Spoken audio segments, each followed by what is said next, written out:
Por que o ouro explode enquanto o Bitcoin sangra? Vamos lá. Imagina o cenário.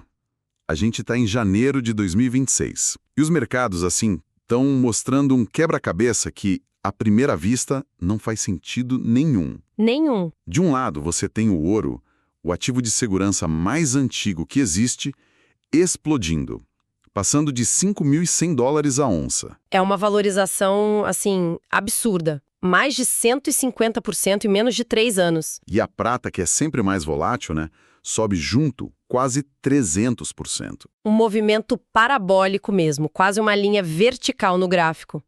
Fica claro que não é o pequeno investidor, sabe? É algo muito, muito maior. Exato. E é aí que a coisa fica esquisita, porque do outro lado a gente tem o Bitcoin, o tal do ouro digital. E ele está fazendo exatamente o oposto, caindo quase 18%, de 108 mil para 88 mil dólares. A pergunta que fica é, como? Se o mundo está correndo para a segurança, por que o ouro digital está sendo vendido? Essa é a pergunta de $1 trilhão, literalmente. E para tentar achar uma resposta, a gente mergulhou num dossiê de mercado bem denso da Bunker Digital Consultoria. E a tese deles é... Fascinante.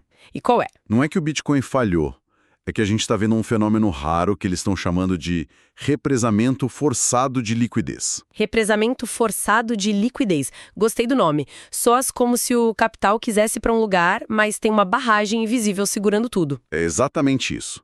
O dinheiro está, de certa forma, preso na arquitetura do sistema financeiro antigo. Então, nosso trabalho aqui hoje é tentar entender essa barragem. Certo. A gente vai ver o que está inflando os metais, qual o papel da geopolítica nisso tudo e, o mais importante, quais são essas engrenagens invisíveis que estão segurando o Bitcoin.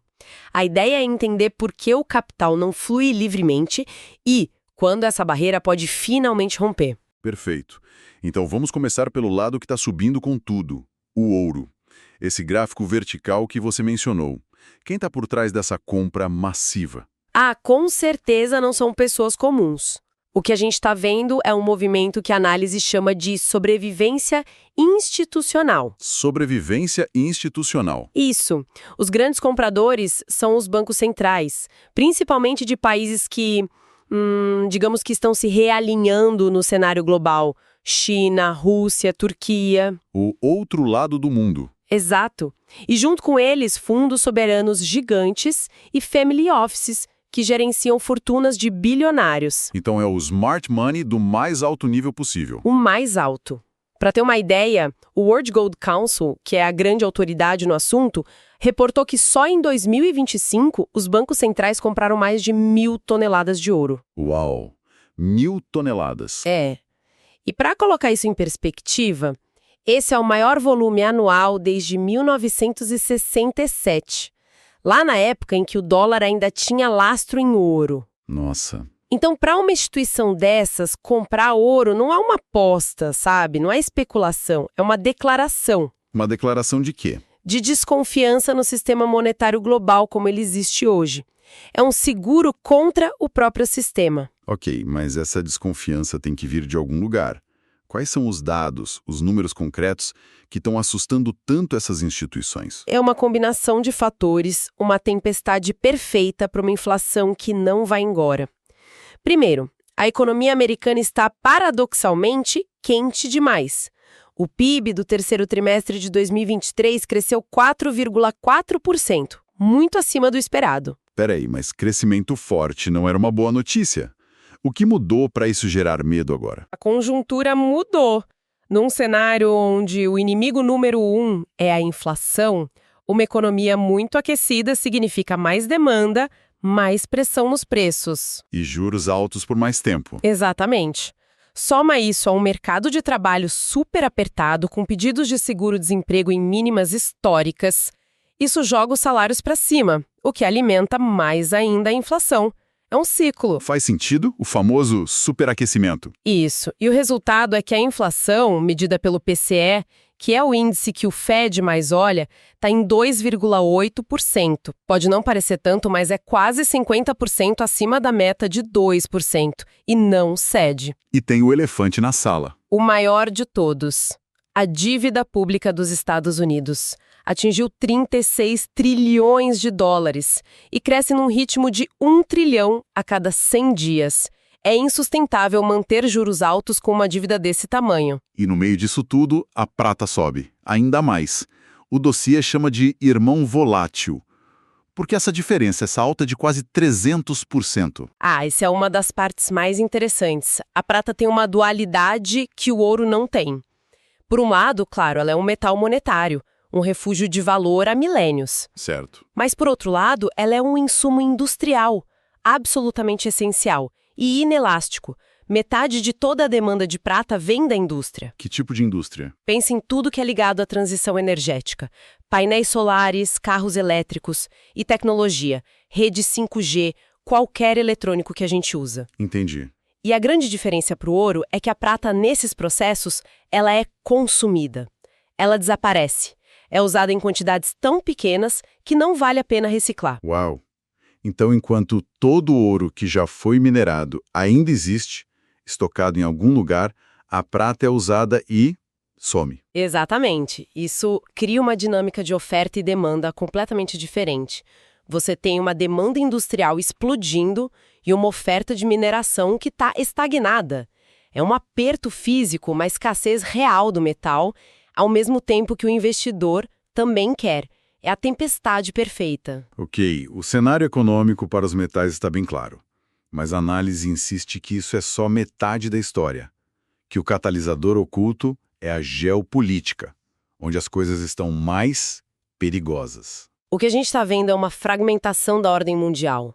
Não é mais só um ponto de tensão, são vários ao mesmo tempo. O primeiro, e mais imediato nesse cenário de 2026, é a relação EUA e Irã. Que está no limite. No limite. O Irã ameaçando guerra total em meio a protestos internos e a possibilidade de uma intervenção americana. Um conflito ali poderia fechar o Estreito de Hormuz. E por ali passa quanto do petróleo mundial? E essa questão da neutralidade me leva ao segundo ponto do dossiê, que é o conflito na Ucrânia. A consequência financeira mais importante ali foi a exclusão da Rússia do sistema SWIFT, né? Aquilo foi um divisor de águas. Foi a primeira vez que o sistema financeiro foi usado de forma tão explícita como uma arma contra uma economia grande. E o resto do mundo prestou atenção. Com certeza. A lição que países como a China aprenderam foi: meus dólares no sistema não são realmente meus. Eles podem ser congelados a qualquer momento. O que acelerou o movimento de desdolarização. Trocar reservas em dólar por ouro físico que eles podem guardar no próprio cofre. Exatamente. O ouro virou o ativo anti-sanção.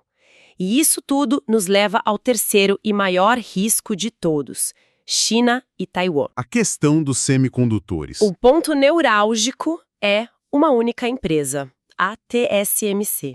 Ela produz 90% dos chips mais avançados do mundo. Sem eles, a economia de tecnologia global para. Simplesmente para. Para.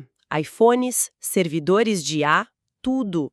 E a tese aqui é que, nesse cenário de fragmentação, de quebra de sistemas, a necessidade de uma infraestrutura financeira neutra, digital como o Bitcoin, se torna uma necessidade absoluta. O que nos joga de volta na nossa pergunta inicial. Se o mundo está nesse caos, por que o dólar não está em colapso? E, principalmente, por que o Bitcoin está caindo? É aqui que o paradoxo fica mais profundo. A resposta está num conceito antigo, lá dos anos 60, chamado dilema de Triffin. Dilema de Triff. Basicamente, ele diz que, para o dólar ser a moeda de reserva mundial, os Estados Unidos precisam exportar dólares para o mundo. E o único jeito de fazer isso é tendo déficits comerciais gigantescos, comprar mais do que vendem, ano após ano. O que, ao longo de décadas, criou uma montanha de dívida global em dólares. Uma montanha.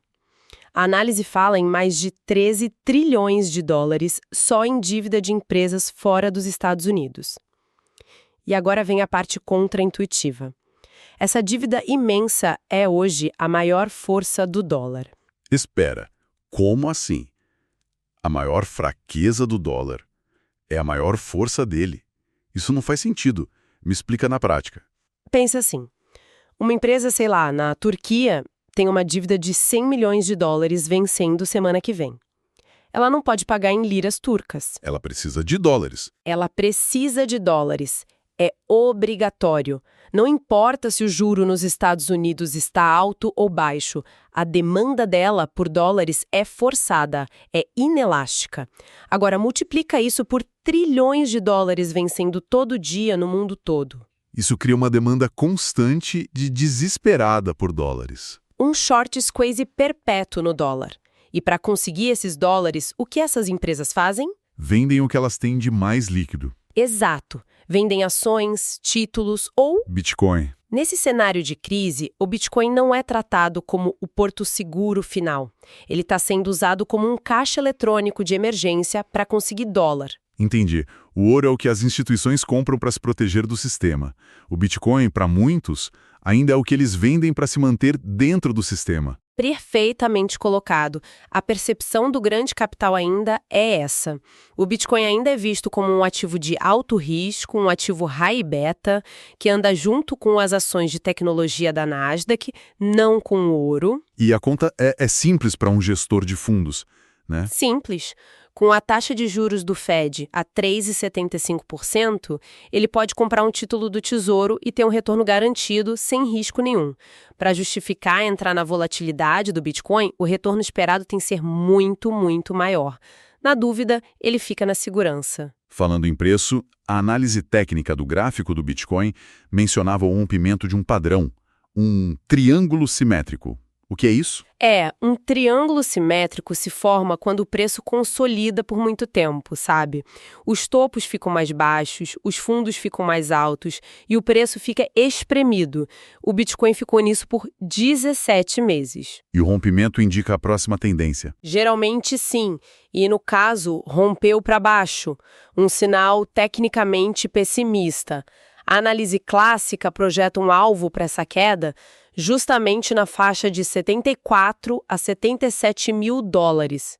E o interessante é que os dados da blockchain, os dados on-chain, confirmam isso. E aí que entra a tal barreira dos 18 bilhões de dólares que o dossiê detalha. O que é essa barreira? É um número que assusta. É assustador. Essa barreira é uma concentração gigante de posições de compra alavancadas. Gente que pegou dinheiro emprestado para apostar na alta. Exato.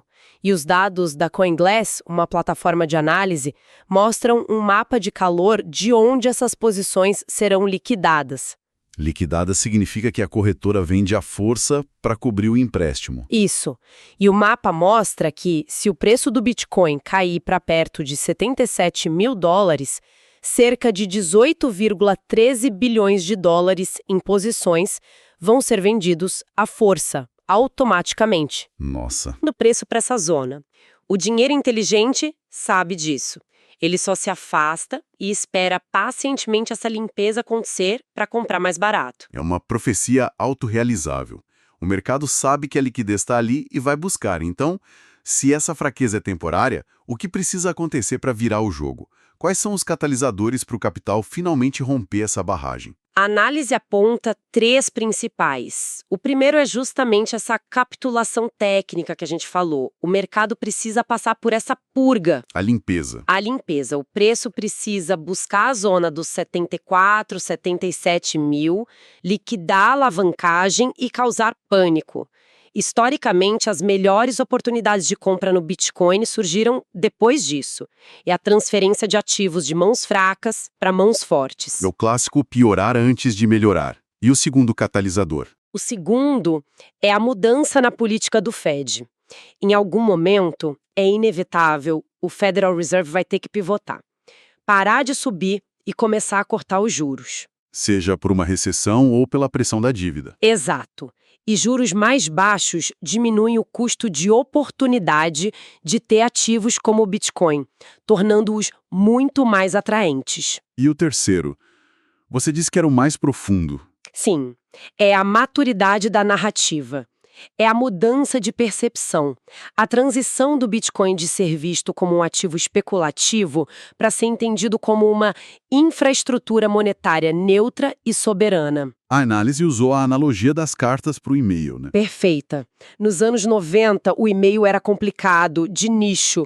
Hoje é a infraestrutura padrão, é invisível. O Bitcoin e o sistema financeiro estão nessa fase de coexistência, mas as propriedades do Bitcoin o tornarão a infraestrutura padrão para valor no futuro. Então, amarrando tudo, a tese é que a divergência de hoje, ouro para cima, Bitcoin para baixo, não é uma falha do Bitcoin. Exatamente. O sistema antigo, em crise, corre para o seu refúgio de sempre, o ouro. Enquanto isso, o novo sistema, o Bitcoin, se fortalece ao passar por essa limpeza de especulação. Dolorosa, mas necessária. Muito necessária. E é por isso que a estratégia sugerida não é tentar adivinhar o fundo do poço, o que é impossível. A abordagem é mais metódica, um DCA tático. Acumulação gradual. Isso, acumular aos poucos nessas zonas de valor entre 88 mil e 74 mil e remover a emoção da equação, focar no longo prazo. O documento termina com uma frase forte. Diz que a rotação de capital do sistema antigo para o novo não é uma questão de se, mas de quando. E que as barreiras são temporárias, mas a mudança estrutural é permanente. Exato. E isso nos deixa com uma reflexão final que o próprio dossiê provoca. A situação hoje é descrita como a calmaria antes da tempestade. Certo. Se a gente parar para pensar na infraestrutura que existe hoje para o Bitcoin, ETFs, custódia pela BlackRock, pela Fidelity, coisas que eram impensáveis no último ciclo. Sim. O que realmente significa essa tempestade quando esses catalisadores que a gente discutiu finalmente se alinharem? O volume de capital posicionado para entrar é de uma ordem de magnitude muito, muito superior a tudo que a gente já viu. A barragem vai romper. Vai romper. A questão que fica no ar é quão preparado o mercado e cada um estará quando isso acontecer.